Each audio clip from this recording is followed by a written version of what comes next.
Hello दोस्तों, तो कैसे हैं आप सब। आई होप कि बहुत अच्छे होंगे। मैं मंटू कुमार आप सबको स्वागत करता हूं अनीता जी के क्लासेस में। और जैसा कि आप देख रहे हैं कि यूथ कंपटीशन टाइम्स का बुक लेकर के आए हैं, जिसमें आपको तीनों पेपर मिल जाते हैं और तीनों पेपर का प्रैक्टिस सेट यहाँ पे आपको अलग अलग मिल जाते हैं। ठीक है, इसमें करीब करीब देखा जाए तो 30 प्रैक्टिस सेट है, जहाँ पे आपको हर एक सेट को बारी बारी से हम करवाएंगे।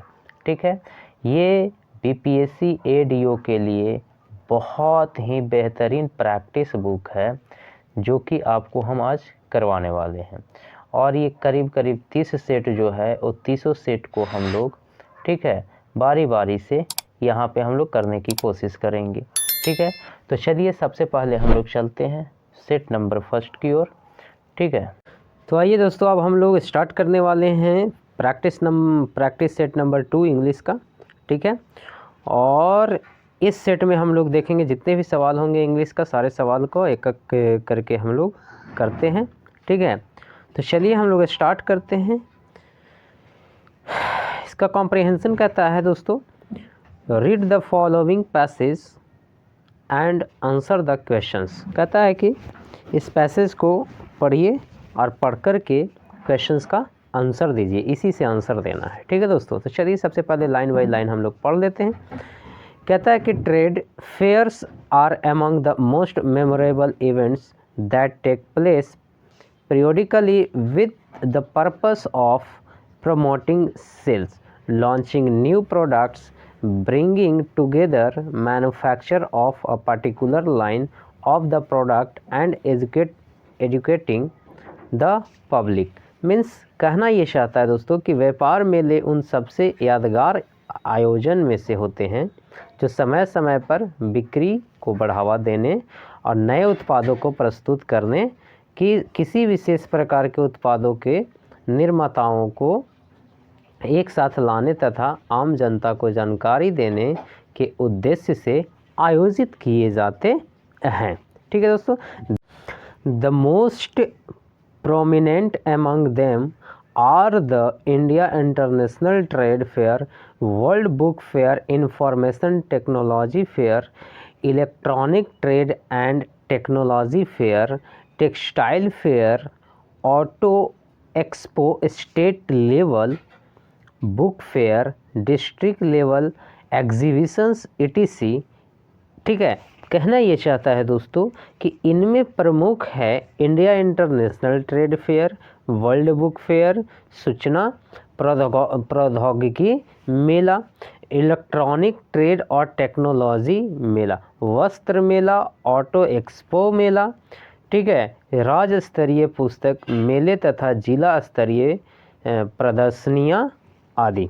ठीक है दोस्तों, आगे कहता है कि India trade promotion organisation ITPO, इसको शॉर्ट में बोलते हैं दोस्तों, which was incorporated in 1992 by the merger of trade development authority with the Trade Fair Authority of India, has been playing a commendable role in this respect। India trade promotion organisation, जिसका स्थापना 1992 में trade development authority और trade fair authority of India के विलय से हुई, इस क्षेत्र में सराहनीय भूमिका निभा रहा है। It can be said without a doubt that sales promotion is the most important purpose of these fairs, bringing together the largest possible number of manufacturers, suppliers, existing and potential buyers under the same roof helps to promote the products in an effective ways। यानी कि निस्संदेह कहा जा सकता है कि इन मेलों का सबसे महत्वपूर्ण उद्देश्य बिक्री को बढ़ावा देना है, अधिक से अधिक निर्माताओं, आपूर्तिकर्ताओं तथा वर्तमान और संभावित खरीदारों को एक ही छत के नीचे एकत्र करना उत्पादों के प्रभावी प्रचार में सहायक होता है। ठीक है दोस्तों, all these peoples come together on a single platform for a fixed period of time. यानी दोस्तों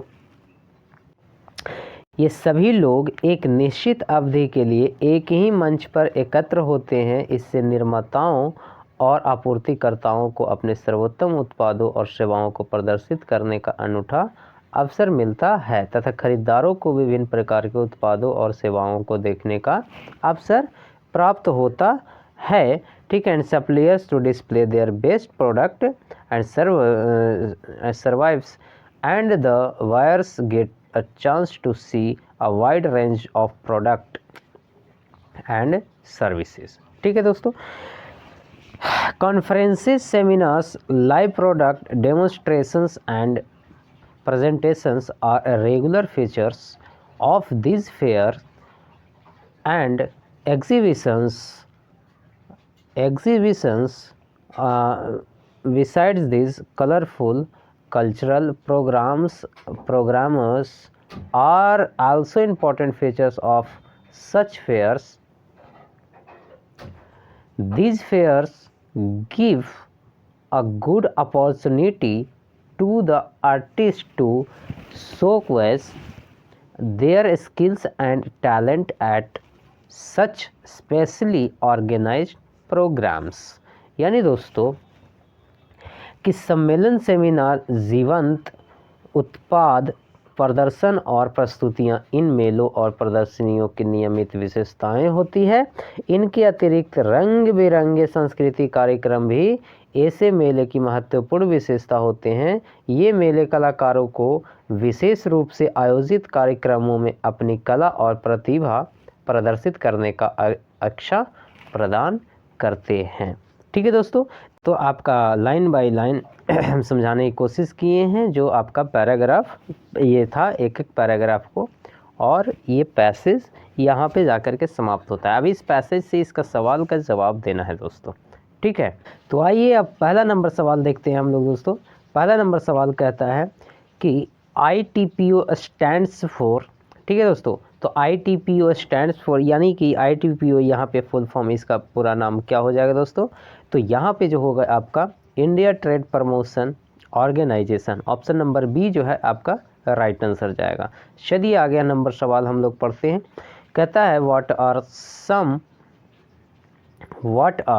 सम of the regular features of such trade fears.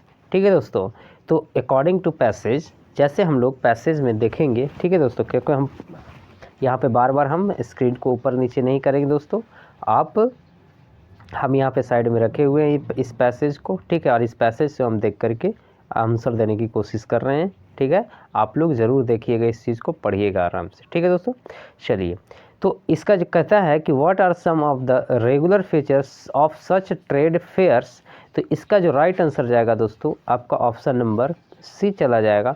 Conferences, seminars, live product demonstrations and presentations. ठीक है दोस्तों, चलिए आगे हम लोग सवाल की ओर बढ़ते हैं, और वह सवाल नंबर 3 क्या कहते हैं कि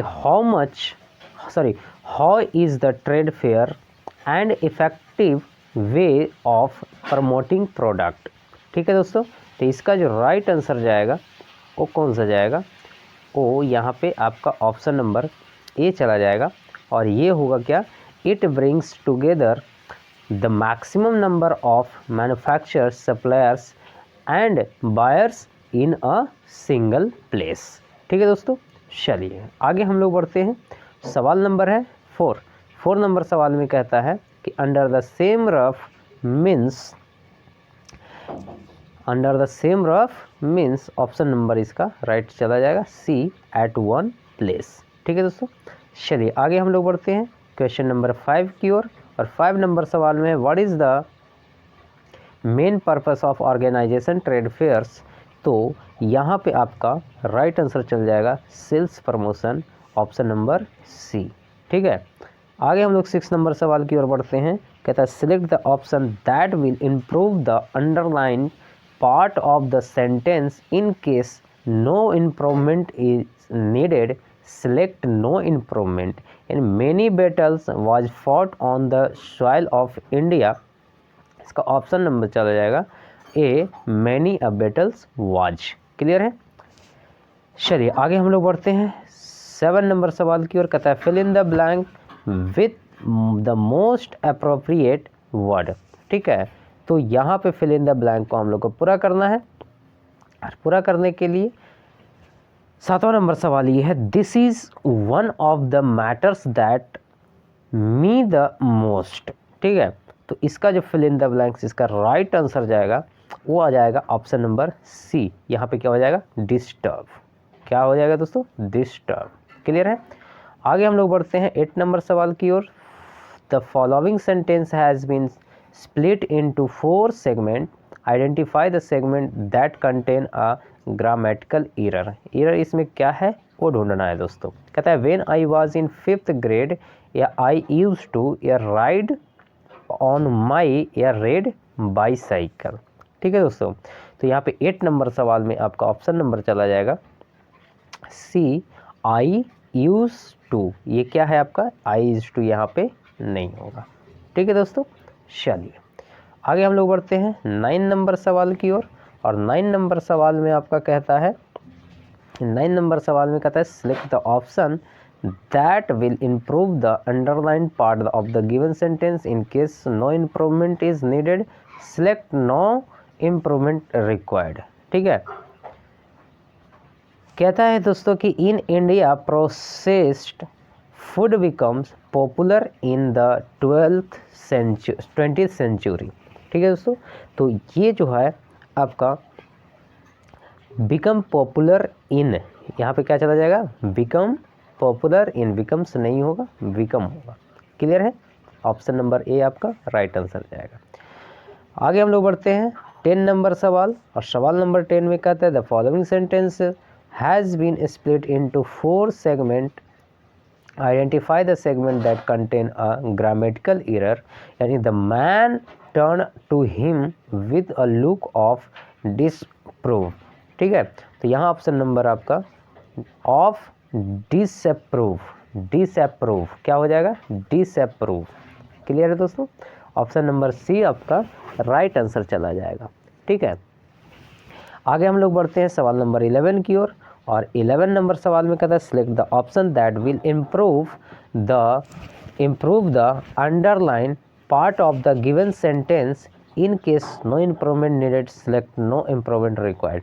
यानी कहना चाहता है दोस्तों, he did much mistake, he did much mistake, यानी कमिटेड मैनी मिस्टेक। यहाँ पे क्या होना चाहिए दोस्तों, committed many mistake. Option number A चला जाएगा इसका राइट आंसर। ठीक है, आगे हम लोग बढ़ते हैं 12 नंबर सवाल की ओर। और 12 नंबर सवाल में कहता है identify the segment in the sentence which contain a grammatical error, if there is no error select no error. यानी you should tell these children to complete their project himself। ठीक है, तो इसका their project himself हो जाएगा, their project himself। Option number C इसका right answer जाएगा। ठीक है, चलिए आगे हम लोग बढ़ते हैं 13 नंबर सवाल की ओर। 13 नंबर सवाल में कहता है improve the underlined part of the sentence, choose no improvement as an answer if the sentence is grammatically correct, the number of women working outside homes has been steady increasing। यानी has been steadily हो जाएगा, steady क्या, steady की जगह पे क्या होगा दोस्तों, has been steadily। Option number ए आपका राइट आंसर चला जाएगा। ठीक है, चलिए आगे हम लोग बढ़ते हैं सवाल नंबर 14 की ओर।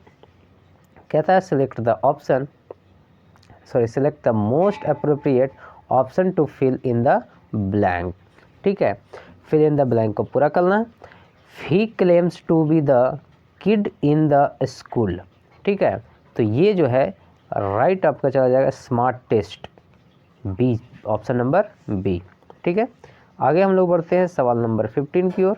और 15 नंबर सवाल में कहता है select the synonym of the given word. ठीक है, हाँ, बाउंटीफुल क्या हो जाएगा, बाउंटीफुल का साइनोनिम क्या हो जाएगा दोस्तों, तो बाउंटीफुल का साइनोनिम हो जाता है जेनरस। क्या हो जाता है? जेनरस। 15 का सी आपका राइट चला जाएगा। ठीक है, चलिए आगे हम लोग बढ़ते हैं सवाल नंबर 16 की ओर। ठीक है, और 16 नंबर सवाल में कहता है select the most appropriate synonym of the given word. ठीक है, तो कहता है किनशिप। किनशिप का साइनोनिम क्या हो जाएगा दोस्तों? तो किनशिप का जो साइनोनिम है वो क्या हो जाएगा? रिलेशनशिप। ऑप्शन नंबर बी इसका राइट आंसर चला जाएगा। 3 नंबर सवाल में कहता है दोस्तों कि identify the sentence that correctly uses the indefinite article. ठीक है, इंडेफिनिट आर्टिकल। ठीक है, तो इसमें जो आपका है, ठीक है, वो she is an Indian artist married to a European engineer. Option number B जो है आपका राइट आंसर चला जाएगा। ठीक है, 18 नंबर सवाल में कहता है दोस्तों, 18 नंबर सवाल में कहता है कि in the sentence identify the segment which contain the grammatically error. ठीक है, no sooner did he see the tiger when he ran as fast as he could. ठीक है, 18 नंबर सवाल का जो आपका यानी व्हेन ही रैन हो जाएगा। क्या हो जाएगा दोस्तों? 18 नंबर का ऑप्शन नंबर सी आपका राइट आंसर हो जाएगा, व्हेन ही रैन। ठीक है, 19 नंबर सवाल में देखते हैं select the most appropriate antonym of the given word. तो इसका राइट आंसर चला जाएगा आपका दोस्तों। ठीक है, यानी बेबल। बेबल का राइट आंसर क्या चला जाएगा? बेबल का एंटीनियम जो होता है वो क्या होता है? सेंस होता है। क्या होता है? सेंस। ठीक है, चलिए आगे हम लोग बढ़ते हैं 20 नंबर सवाल की ओर। Choose the word that is opposite in meaning to the given word. ठीक है, अपोजिट यानी नाडिर का, ठीक है, अपोजिट क्या हो जाएगा दोस्तों? नाडिर का अपोजिट होता है क्लाइमैक्स। क्या होता है? क्लाइमैक्स। ठीक है, आगे हम लोग 21 नंबर सवाल की ओर बढ़ते हैं। 21 नंबर सवाल में कहता है कि in the sentence identify the segment that contain a grammatically error. यानी Ritu was really annoyed as she had been waiting for me at the metro station for 5 o'clock। ठीक है दोस्तों, तो ये जो हो जाएगा ये आपका हो जाएगा 4-5 o'clock। क्या हो जाएगा? 4-5 o'clock। ठीक है दोस्तों, ऑप्शन नंबर सी आपका राइट आंसर चला जाएगा। ठीक है, चलिए इसी के साथ हम लोग आगे बढ़ते हैं और 22 नंबर सवाल की ओर चलते हैं। ठीक है, 22 नंबर सवाल में कहता है कि select the option that will improve the underline segment in the given sentence in case no improvement is needed select no improvement. यानी it is wise to insure one home on fire. It is wise to insure one's home on fire. यानी आपका जो यहाँ पे जो जाएगा वो यहाँ पे एगेंस्ट हो जाएगा। क्या हो जाएगा? एगेंस्ट। ऑप्शन नंबर सी जो है आपका राइट आंसर जाएगा। ठीक है, चलिए 23 नंबर सवाल की ओर बढ़ते हैं। कहता है कि in the sentence identify the segment which contains the grammatically error. यानी no sooner did the dark cloud gather in the sky when the electricity was switched off. ठीक है दोस्तों, तो ये जो आपका जाएगा when the electricity was switched off. Option number C इसका राइट आंसर जाएगा। ठीक है, नेक्स्ट हम लोग सवाल की ओर बढ़ते हैं और सवाल नंबर 24 कहता है 24 में select the most appropriate option to fill in the blank. ठीक है, और यहाँ पे कहता है दोस्तों फिल इन द ब्लैंक बता दिया गया है और not you allowed me I am going to the fair. ठीक है, तो यहाँ पे आपका जो जाएगा वेदर चला जाएगा। ऑप्शन नंबर बी वेदर चला जाएगा। ठीक है, फिल इन द ब्लैंक के जगह पे। ठीक है, चलिए आगे हम लोग बढ़ते हैं select the incorrectly spelled word. ठीक है, तो इनकरेक्टली क्या चला जाएगा दोस्तों? ऑप्शन नंबर ए आपका जाएगा, क्या जाएगा? एब्रेविएशन। ठीक है, एब्रेविएशन। क्लियर, आगे हम लोग बढ़ते हैं 26 नंबर सवाल की ओर और 26 नंबर सवाल में कहता है, ठीक है, select the option that express the given sentences in passive voice. We are organising the charity function tomorrow. ठीक है दोस्तों, तो ये जो है आपका the charity function is being organised tomorrow हो जाएगा। ऑप्शन नंबर ए इसका राइट आंसर चला जाएगा। ठीक है, आगे हम लोग बढ़ते हैं 27 नंबर सवाल की ओर। Select the